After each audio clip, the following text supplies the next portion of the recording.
On screen, Robert Christian was NBC's symbol of uncompromising black masculinity. Off screen, his gay identity was a corporate liability he was forced to bury. When AIDS claimed his life in 1983, the Hollywood machinery didn't just hide the virus. They orchestrated a total erasure. They blamed a generic cancer, ignored his partner, and scrubbed his truth from the archives. A trailblazing actor died in agonizing isolation, deliberately deleted from history to protect a television network's bottom line. Robert Christian was born on December the 27th, 1939, in Los Angeles, California. Raised by his mother, Flo Dungy, he entered a world where the parameters for Black Americans were strictly drawn both in society and on the screen. Coming of age during the broadcast of foundational television programs like Amos and Andy, which premiered in 1951, he witnessed a lightning rod for controversy. While it featured an all-black cast, the NAACP fiercely protested the program's reliance on damaging minstrel-era stereotypes. For a young, observant black man watching the industry's mechanics from a distance, the lesson was immediate and brutal. The Hollywood machinery demanded compliance with a specific, flattened racial narrative. A young actor either assimilated into these predetermined caricatures for a paycheck or found themselves entirely excluded from the industry. Later appearances on sanitized, predominantly white programs like The Andy Griffith Show further underscored this dynamic. In the idyllic fictional town of Mayberry, black presence was virtually non-existent, relegated to the absolute margins. Christian learned early that the mainstream camera did not capture reality. It captured a highly negotiated, commercially safe illusion. Recognizing the ceiling imposed by Los Angeles, Christian made a calculated, strategic pivot. He abandoned the traditional Hollywood pipeline, rejecting the superficiality of early television for the rigorous, punishing environment of the New York theater scene. This was not merely a change in geography, it was a rejection of the commercial caricature in favor of artistic armament. In New York, he sought access to the Actors Studio, the epicenter of American theatrical training. Gaining entry to the studio meant studying under Lee Strasberg, the chief architect of the American method. Strasberg's method was an intensely clinical psychological approach to acting. It required practitioners to bypass standard mimicry and delve into their own subconscious. Actors were taught effective memory and sense memory, forced to excavate their own personal traumas, secrets, and emotional reserves to fuel their performances on stage. For Christian, this methodology presented a complex psychological paradox. On one hand, method training provided him with an undeniable, unassailable gravitas. It transformed him from a television extra into a formidable intellectual powerhouse. On the other hand, the method demanded emotional transparency from a man whose very survival, as a closeted gay black man in the mid-20th century, relied on absolute impenetrable secrecy. To succeed under Strasberg, Christian had to master the dangerous art of accessing his deepest emotional truths, while simultaneously ensuring the specific nature of those truths remained entirely hidden from his instructors and peers. He was learning to weaponize his own compartmentalization. This rigorous training rapidly distinguished him within the burgeoning black arts movement of the 1960s and 1970s. He became a core, defining member of the Negro Ensemble Company, NEC. Founded in 1967 by Douglas Turner Ward, Robert Hooks, and Gerald Crone, the NEC was established as a direct counter-narrative to the white-dominated theater world. It provided a dedicated space where black playwrights, directors, and actors could produce complex, multifaceted work devoid of the white gaze. Within the NEC, Christian was no longer required to play archetypes. He was surrounded by intellectuals and activists, allowing him to portray fully realized, deeply flawed, and politically engaged human beings. His stage career reached a critical apex in 1976 when he was awarded the Obie Award, the highest honor in off-Broadway theater, for his performance in Ethel Fugard's Blood Knot. The play itself was a grueling, two-character psychological study of two half-brothers in apartheid-era South Africa, one light-skinned enough to pass as white, the other dark-skinned. The role required a forensic exploration of racial trauma, resentment, and the agonizing absurdity of societal classifications. Christian's performance was hailed as a masterclass in controlled intensity. The Obie Award served as a definitive stamp of institutional validation. It certified his status not just as an actor, but as an intellectual artist.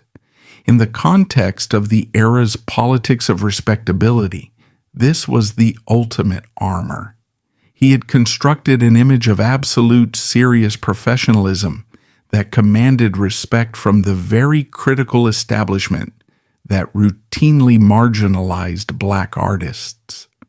With his theatrical reputation cemented, Christian re-entered the film and television industry, but this time he arrived on his own terms, carrying the weight of a seasoned veteran.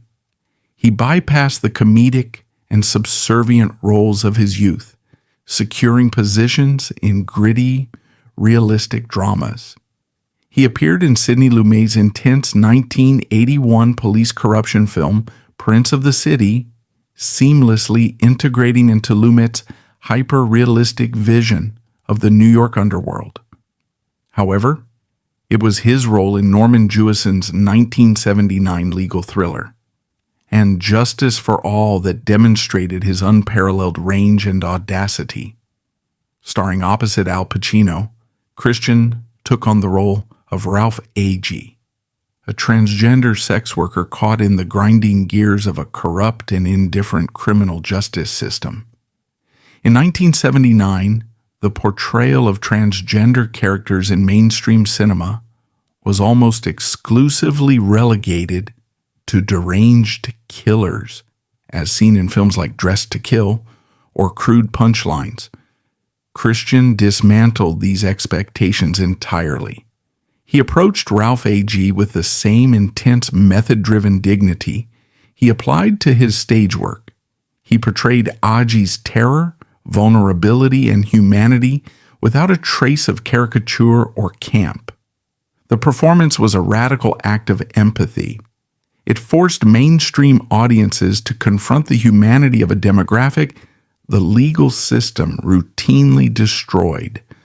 For a closeted actor to take on such a heavily stigmatized queer-adjacent role was a massive professional risk, yet Christian executed it with a grounded realism that defied criticism. By the early 1980s, Christian translated this critical respect into lucrative mainstream stability. He accepted the role of Detective Bob Morgan on the NBC daytime soap opera Another World. At the time, daytime television was a dominant cultural force, serving as a daily fixture in millions of American living rooms. The role of Detective Morgan was highly strategic. Soap operas required a relentless production schedule, demanding actors to memorize reams of dialogue daily and deliver consistent, reliable performances. It was steady, highly visible, and deeply lucrative work. More importantly, Detective Bob Morgan represented the pinnacle of middle-class respectability. He was an authority figure, an enforcer of the law, a man characterized by reason, strength, and unwavering moral clarity. For the audiences watching at home, Robert Christian was Detective Morgan. He had successfully built an impenetrable fortress. He was the definitive intellectual authoritative black actor of his generation, breaking barriers and redefining what was possible for a black man on American television. But this flawless public execution was a precisely engineered facade. The higher he climbed in the machinery of mainstream television, the more lethal the consequences became if the truth of his private life were ever exposed. The fortress of respectability he had spent 3 decades building was in reality a high-stakes trap. Securing a leading role on NBC's Another World in the early 1980s placed Robert Christian squarely inside one of the most lucrative and heavily monitored sectors of the American entertainment industry, daytime television. The sheer weight of this fabricated identity can only be measured against the financial architecture of the daytime soap opera during this era. This was not the boundary-pushing world of off-Broadway theater or independent cinema. Daytime television was a billion-dollar corporate enterprise, fundamentally underwritten by massive consumer goods conglomerates. The term soap opera itself originated from the soap and detergent manufacturers like Procter & Gamble that sponsored these programs to market directly to a demographic consisting almost entirely of stay-at-home housewives. The executives who controlled this ecosystem were famously risk-averse. The primary objective of the network was not artistic innovation, but commercial stability. The actors were not merely performers. They were highly vetted brand ambassadors representing conservative corporate interests. Consequently, the characters they portrayed and the public lives they led had to remain impeccably safe, reliable, and above all, strictly heteronormative. For a black actor navigating this space, the parameters were even more unforgiving. Historically, the American media apparatus has ruthlessly policed the image of black men. Following the civil rights victories of the 1960s, mainstream television attempted to integrate black characters, but it did so under highly specific conditions.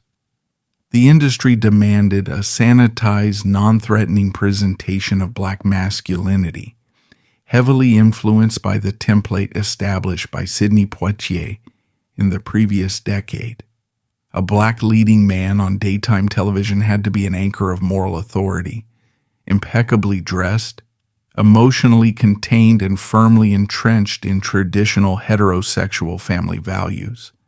Detective Bob Morgan was meticulously engineered to fit this exact mold. He was a figure of law and order, a stabilizing force in the fictional town of Bay City. For Christian, stepping into the shoes of Detective Morgan required signing on to an invisible yet binding industry contract. The physical contract he signed with NBC undoubtedly contained a standard morality clause. These clauses, a relic of the 1920s Hollywood studio system, granted employers the unilateral right to terminate an actor's employment immediately if they engaged in conduct deemed scandalous, offensive to public morals, or damaging to the network's reputation. In the boardroom logic of 1982, homosexuality was not viewed as a civil rights issue or a personal truth. It was categorized strictly as an uninsurable scandal, synonymous with moral turpitude.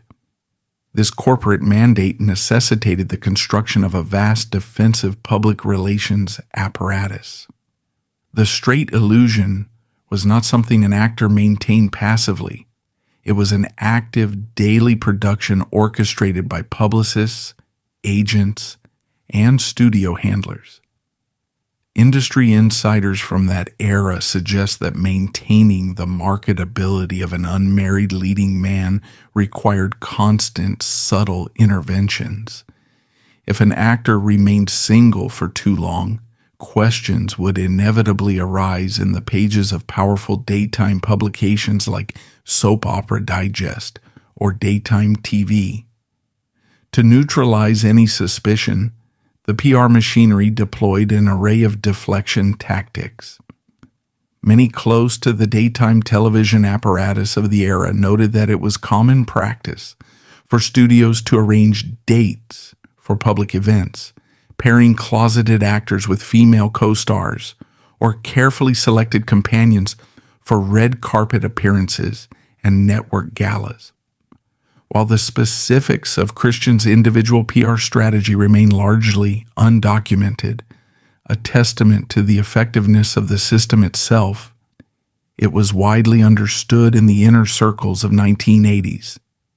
Television, that an actor of his caliber and visibility could not exist in a vacuum.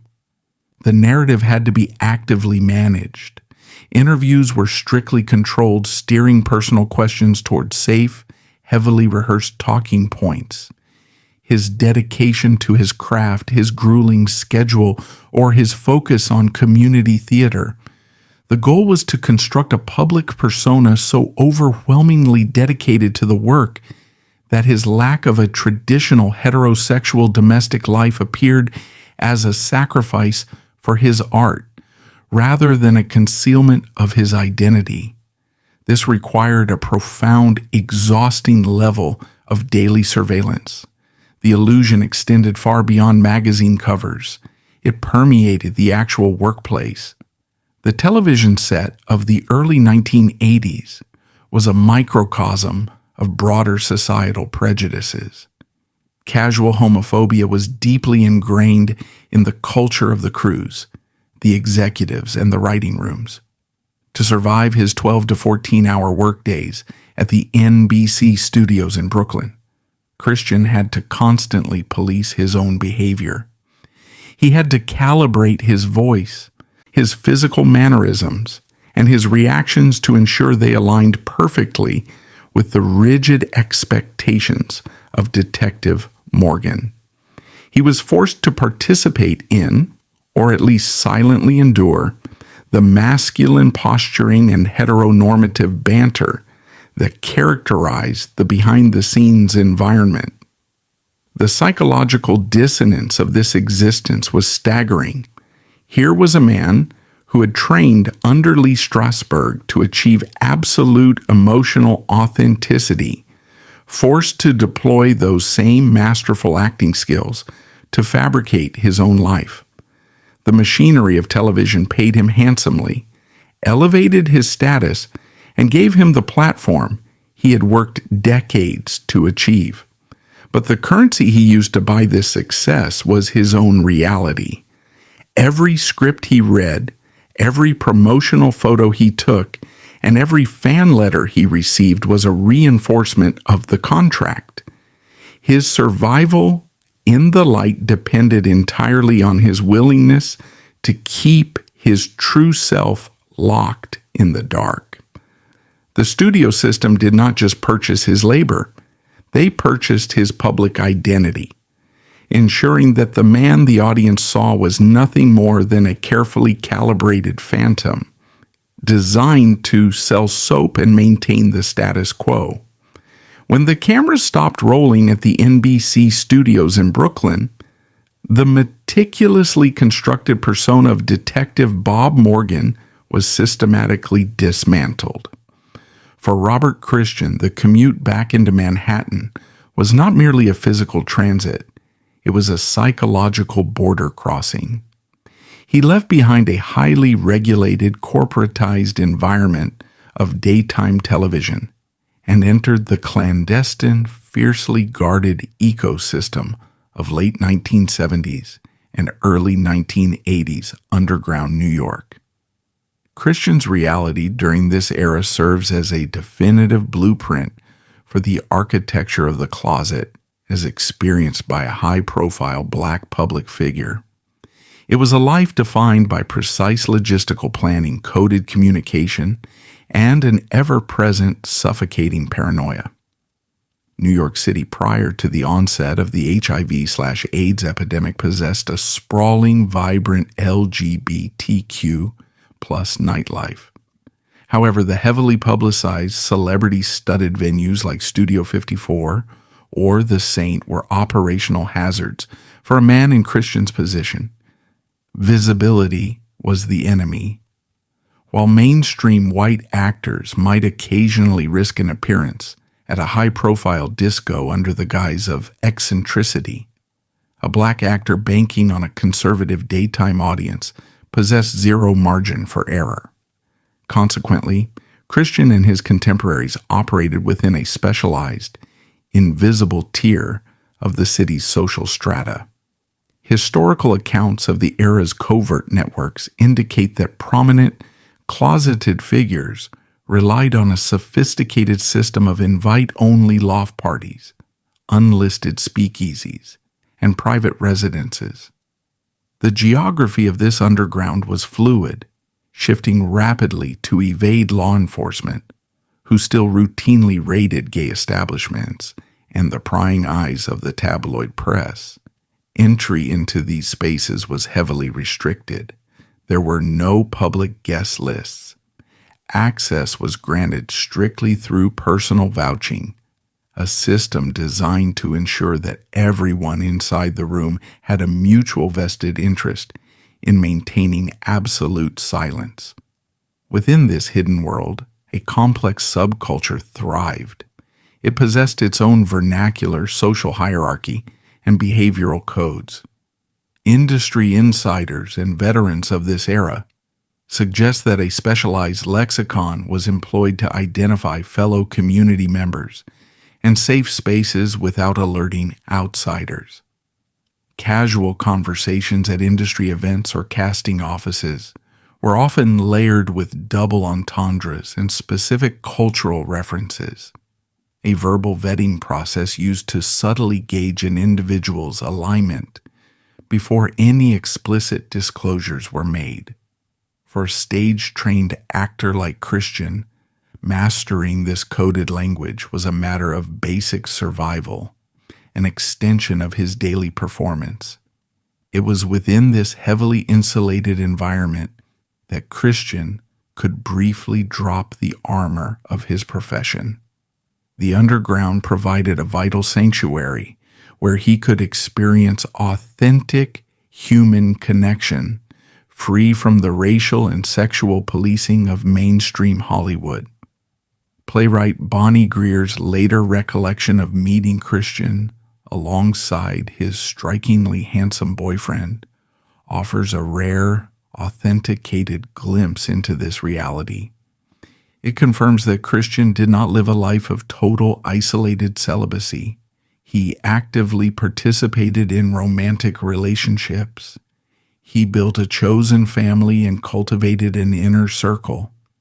However, the existence of this relationship had to be treated with the operational security of a state secret. The logistics of maintaining a romantic partnership under these conditions were staggering.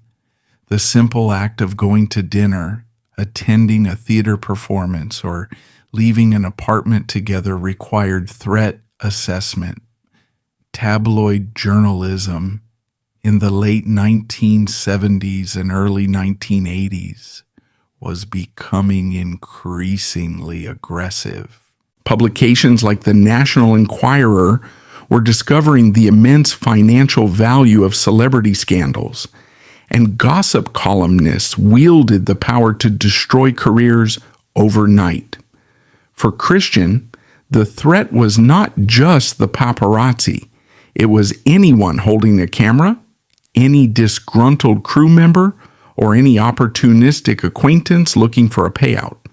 This constant threat matrix bred a profound, inescapable paranoia. The sanctuary of the underground was inextricably linked to the fear of its discovery. Christian had to employ rigorous compartmentalization.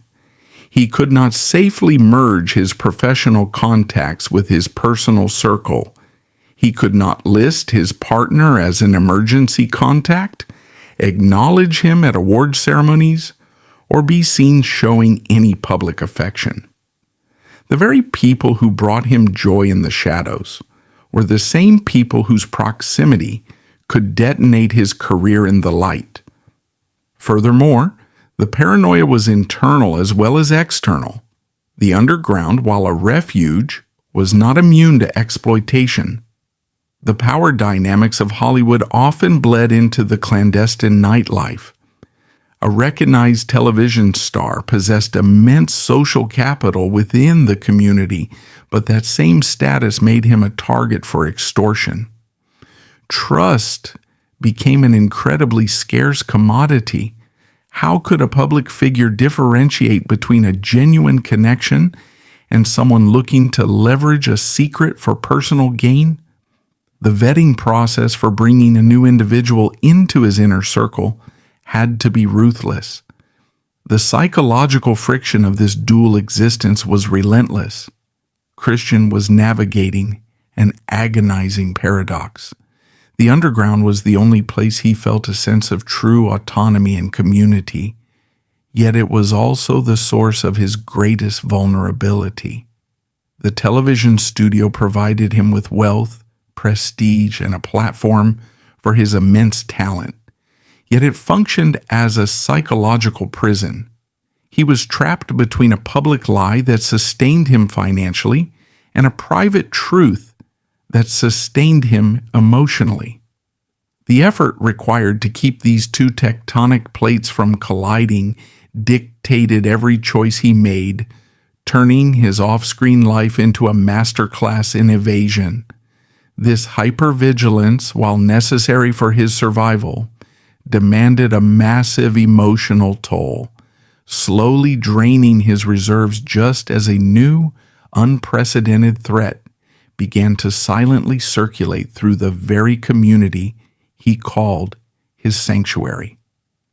The claustrophobic reality surrounding Robert Christian was directly engineered by the ruthless power dynamics of the 1980s television industry.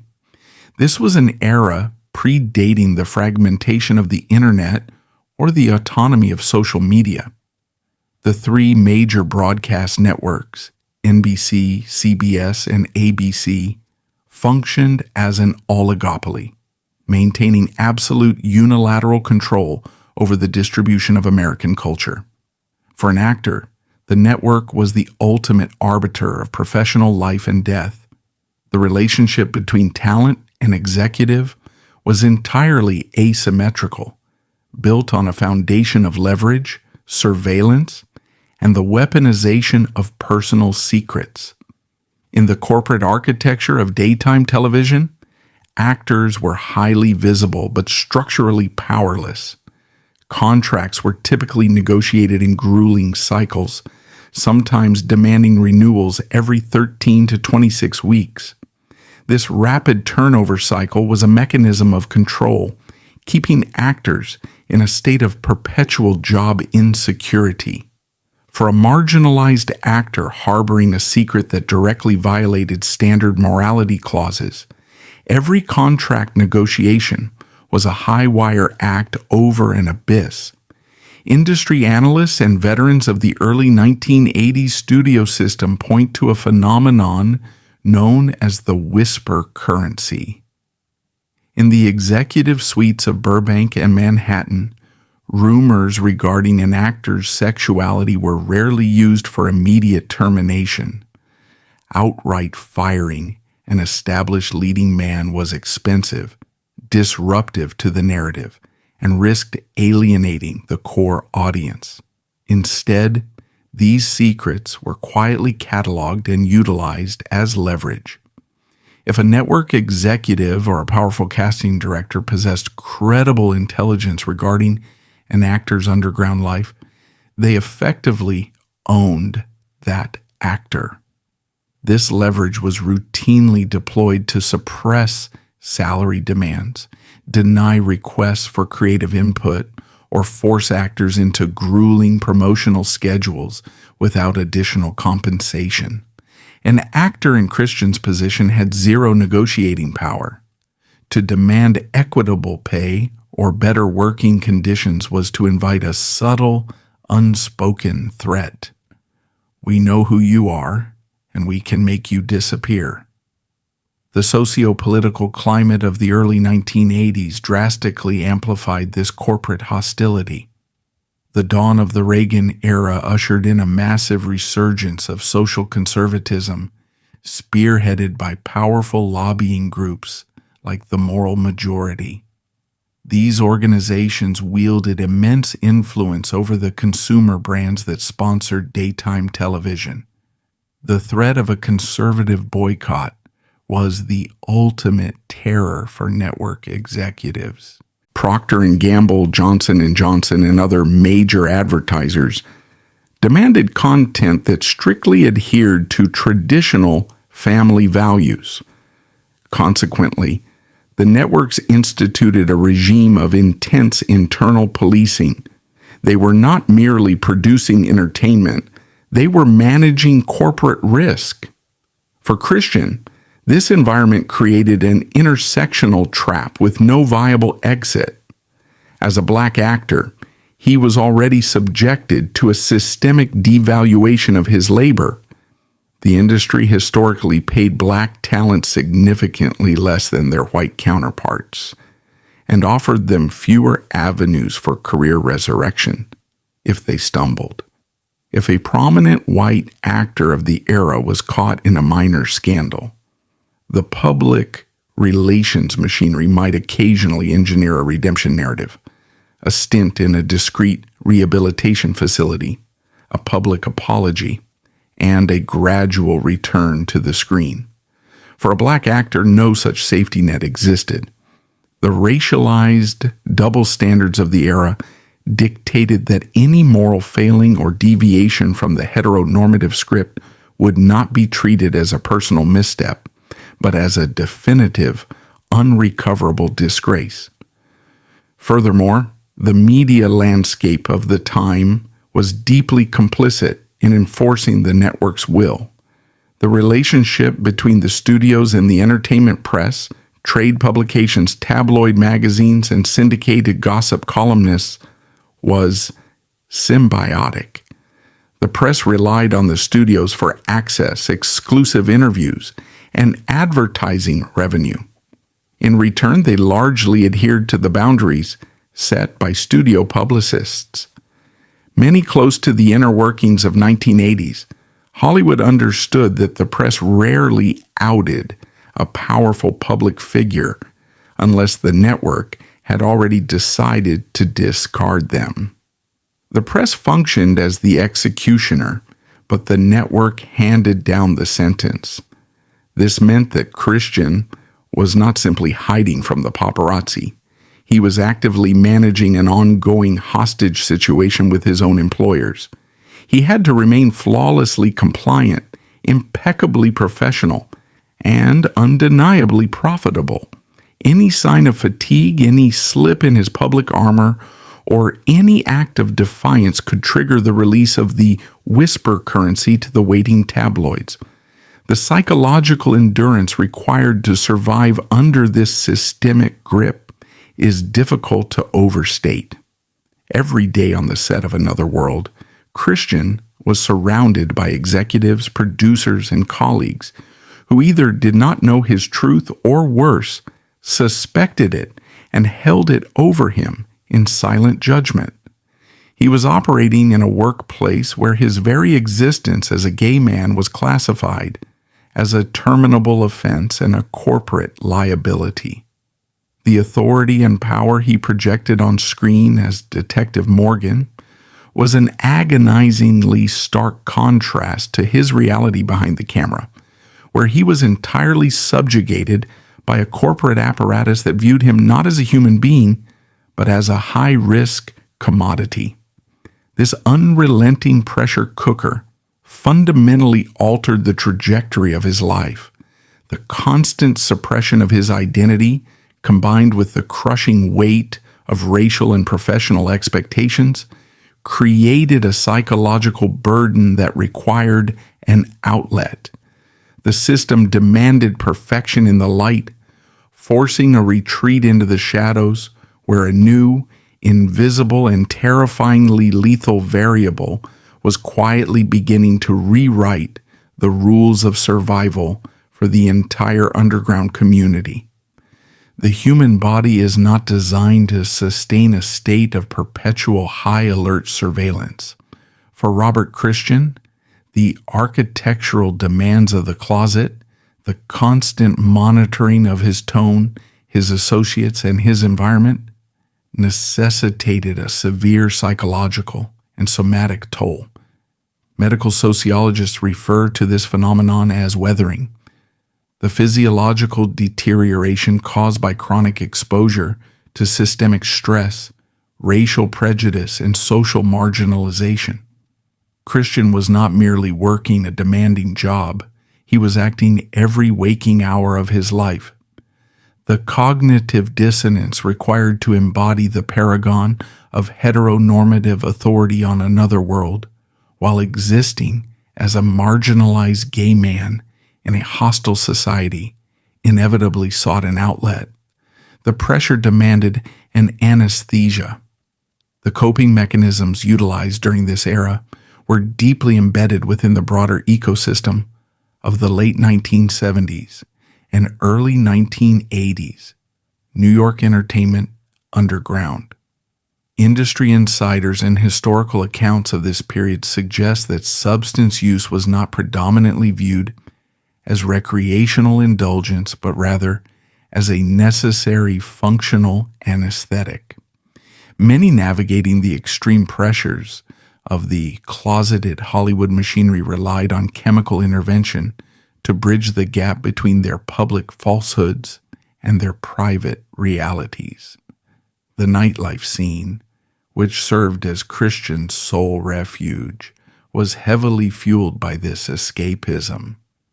While the specific details of Christian's personal coping strategies remain shielded by the very discretion he meticulously cultivated, it was widely understood in his inner circle that the sheer psychological friction of his dual existence required intense emotional regulation. The underground provided the sanctuary, but the atmosphere of the era provided the means to momentarily shut down the relentless, exhausting machinery of self-policing. This fragile equilibrium built on evasion and compartmentalization was obliterated in the summer of 1981. In July of that year, the Centers for Disease Control and Prevention, CDC, published a brief report in their Morbidity and Mortality Weekly Report. It documented a sudden, inexplicable cluster of Kaposi's sarcoma, a rare aggressive skin cancer, and pneumocystis carinii pneumonia, PCP, among young, previously healthy gay men in New York and California. Initially labeled with the stigmatizing moniker GRID, gay-related immune deficiency, the mystery illness introduced a terrifying new variable into Christian's world. The underground ecosystem, once a harbor from the discriminatory practices of the mainstream, was rapidly transforming into the epicenter of a lethal, completely misunderstood biological crisis. For an actor whose physical appearance and vitality were his primary currency, the specific manifestations of this new disease were an apocalyptic threat. The virus was inherently visual. It caused rapid, severe weight loss, chronic fatigue, and the sudden appearance of purplish lesions on the skin. A stage-trained actor can modulate his voice to hide fear. He cannot negotiate with an opportunistic infection that systemically dismantles his immune system. The creeping paranoia of the late 1970s was entirely eclipsed by a profound clinical terror. Every cough on set, every instance of night sweats, and every unexplained bruise became a potential death sentence, not just biologically, but professionally. By 1982, Robert Christian was operating at the absolute peak of his daytime television career. The character of Detective Bob Morgan was a cornerstone of NBC's programming. Yet, precisely as his public visibility reached its zenith, his private biology began to fail. The virus, which would later be identified as HIV, was acting with brutal, unyielding efficiency. The logistical demands of a daily soap opera, memorizing dozens of pages of script per night, standing under intensely hot studio lights for 10 to 14 hours a day, and maintaining a posture of unwavering physical command, became an agonizing endurance test. The fatigue associated with early-stage AIDS is not mere tiredness. It is a profound cellular exhaustion. Christian was forced to drag a rapidly deteriorating body through a relentless corporate production schedule, masking his physical collapse behind heavy television makeup and the sheer force of his Lee Strasberg-trained discipline. The intersection of race, class, and the early AIDS epidemic further isolated him. The initial medical and media response to the crisis was heavily skewed toward white, middle-class gay men. Black gay men were largely rendered invisible in the early epidemiological studies and public health warnings. Consequently, Christian faced a compounded stigma. To seek medical help was to invite suspicion from a medical establishment that was utterly unprepared, deeply homophobic, and prone to leaking information to a ravenous tabloid press. Hospitals in the early 1980s were not safe havens for closeted public figures. Entering a ward with symptoms of the gay cancer meant risking exposure to the very media apparatus he had spent decades outmaneuvering. In late 1982, the physical reality simply overrode his immense willpower. The compartmentalization collapsed. Christian was forced to abruptly step away from another world. The public relations machinery, functioning exactly as designed, issued sterile, nonspecific statements attributing his departure to generic health issues and exhaustion. It was a clinical, sanitized lie that shielded the network from the encroaching scandal. Behind the corporate smokescreen, the reality was devastating. Christian was hospitalized with severe pneumonia, the hallmark opportunistic infection that served as the definitive indicator of an irreparably compromised immune system. Pneumocystis pneumonia is a suffocating, aggressive illness that systematically destroys the lungs' capacity to oxygenate the blood. Confined to a hospital bed in New York City, Christian faced the final, cruelest paradox of his life. He was dying of a disease directly linked to the core identity he had been forced to suppress, and he had to endure this physical agony in the exact same state of imposed silence that had defined his career. He could not publicly rally support. He could not openly acknowledge his partner without destroying his meticulously built legacy. And he could not use his massive platform to sound the alarm about the plague ravaging his community. He was trapped in a private room, fighting a completely invisible war against both a biological pathogen and the enduring ruthless silence of the Hollywood machine. Robert Christian succumbed to complications related to AIDS on January 27, 1983, in a New York City hospital. He was 43 years old. The immediate aftermath of his death initiated a rapid, highly coordinated, institutional response that shifted the focus from mourning a human being to managing a corporate liability. The machinery that had dictated the terms of his life immediately went to work, dictating the terms of his legacy. What followed was not a memorialization of the man as he truly was, but a systematic, bureaucratic erasure of his fundamental identity. To understand the mechanics of this erasure, one must examine the crisis management protocols of the early 1980s entertainment industry. When a high-profile actor died suddenly, the public relations apparatus was activated before the body was even transferred to the morgue. For a prominent television network like NBC, an actor dying of a stigmatized, sexually transmitted disease at the height of their daytime programming was categorized as a catastrophic brand emergency. The primary directive was containment. The studio, working in tandem with personal publicists and legal representatives, had to construct a narrative firewall to protect the commercial viability of another world and shield the sponsors from the moral panic surrounding the AIDS epidemic. The first layer of this cover-up occurred at the medical and legal level.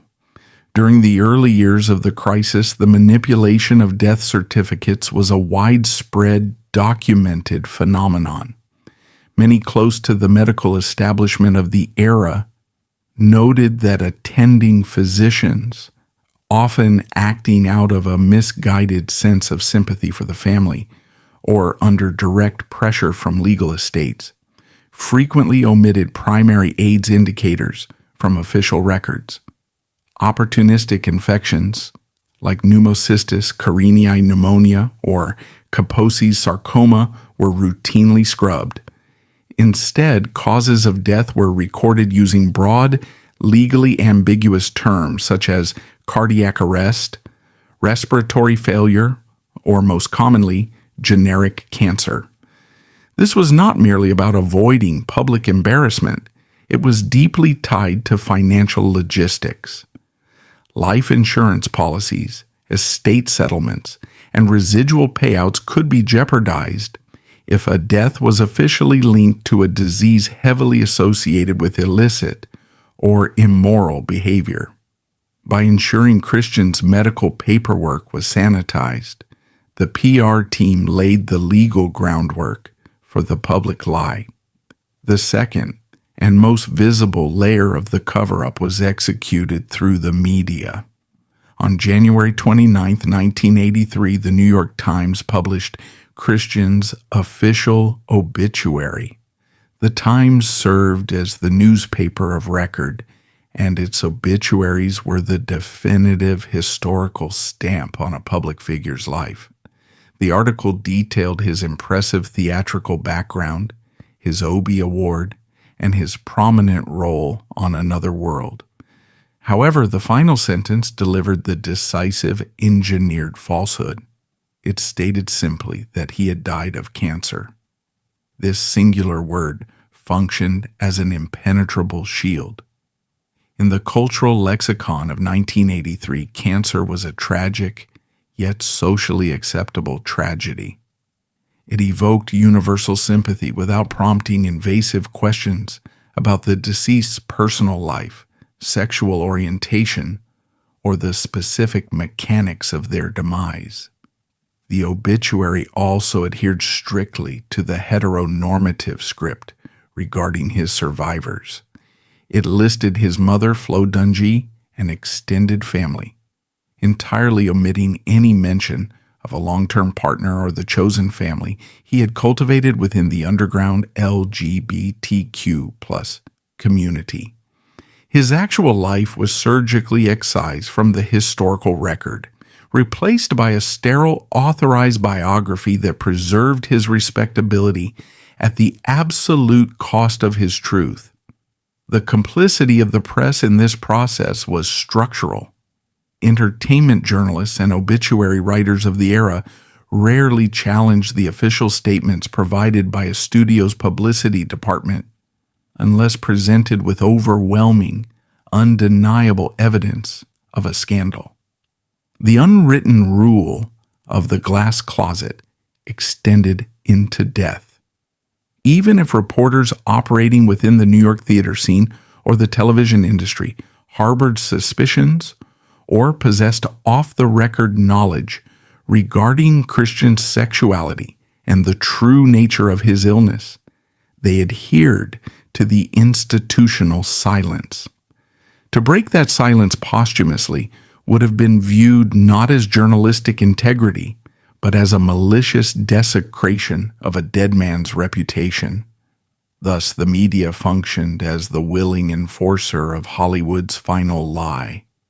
The network's handling of Christian's character on Another World mirrored this clinical detachment.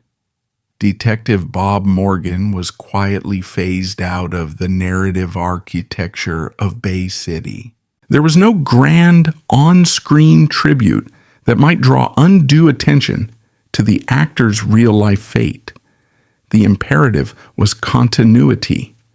The soap opera machinery was designed to absorb cast changes seamlessly, ensuring that the audience remained invested in the overarching product rather than the individual human beings generating it.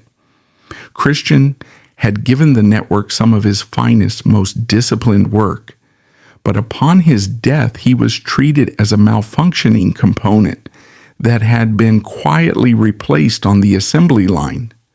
The profound injustice of Christian's erasure becomes starkly apparent when juxtaposed with the shifting cultural landscape that occurred just 2 years later.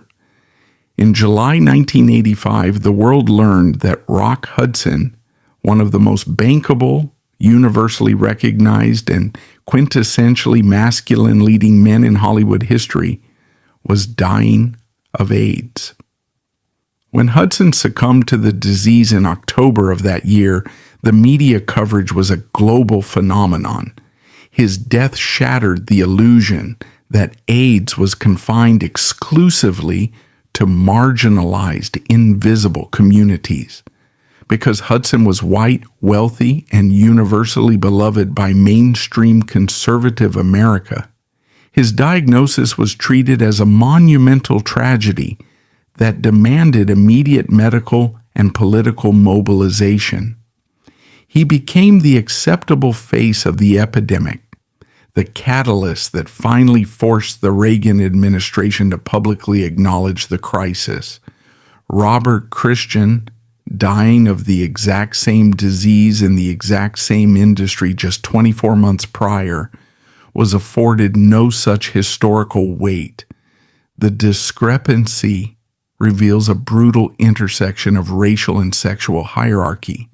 The Hollywood system and the broader American public possessed a vast reservoir of retroactive sympathy for a white icon forced to hide his sexuality. They possessed none for a black character actor. Christian was not deemed valuable enough to the dominant culture to serve as a martyr.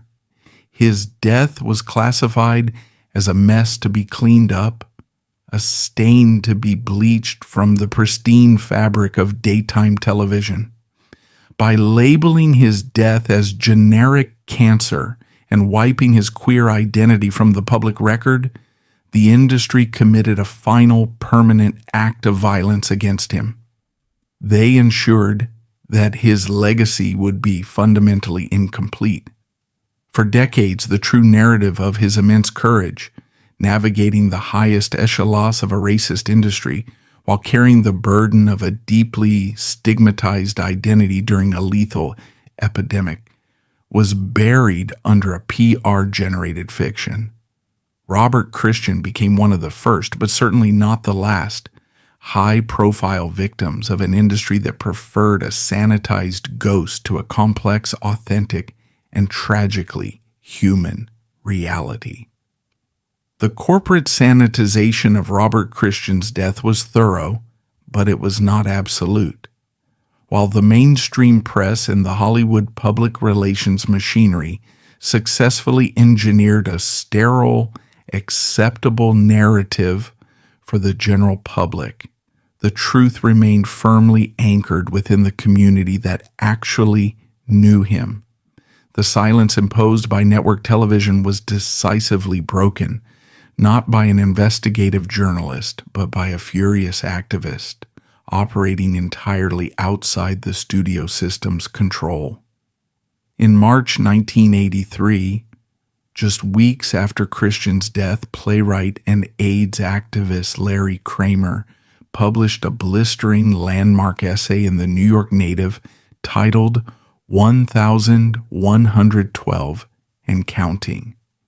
The piece was a desperate, aggressive clarion call demanding government intervention and community mobilization against the escalating health crisis. Kramer refused to adhere to the polite, fearful conventions that governed the era's obituaries. He explicitly named names.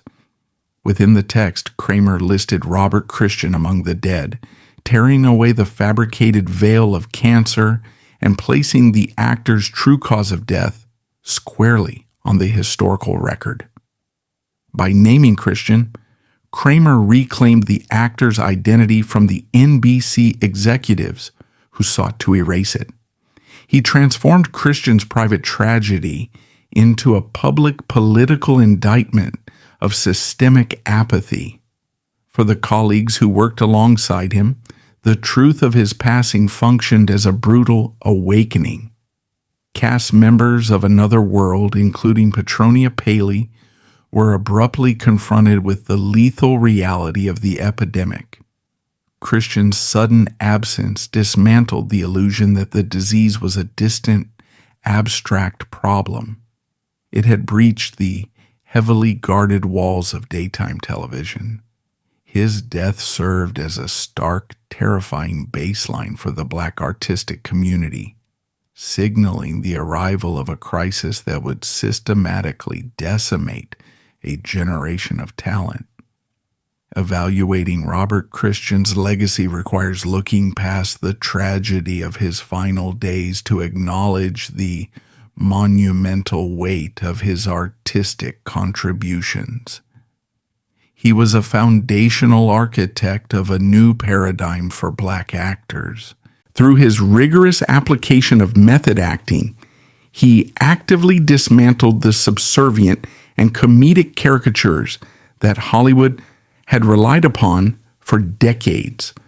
From his Obie Award-winning intensity on the New York stage to his groundbreaking portrayal of a transgender sex workers in And Justice for All, and finally to the unassailable authority of Detective Bob Morgan, Christian proved that Black talent could anchor complex intellectual and morally ambiguous narratives. He forced the American entertainment apparatus to expand its rigid parameters. However, the enduring lesson of his life is an uncompromising assessment of the toll extracted by that same apparatus. Christian's trajectory is a definitive case study in the weaponization of the closet.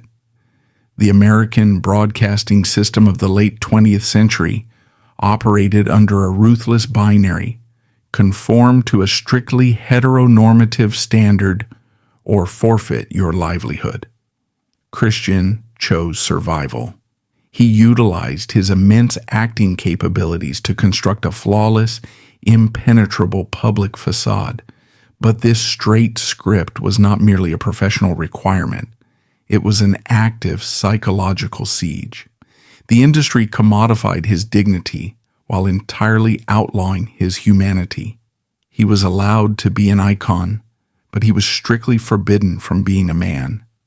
When the AIDS epidemic struck, the very system that had profited from his labor ensured he faced his mortality in isolation, paralyzed by the threat of exposure. Robert Christian mastered every role he was handed, but the most demanding, exhausting, and ultimately fatal performance of his life was the one he was forced to deliver the moment he stepped off the stage.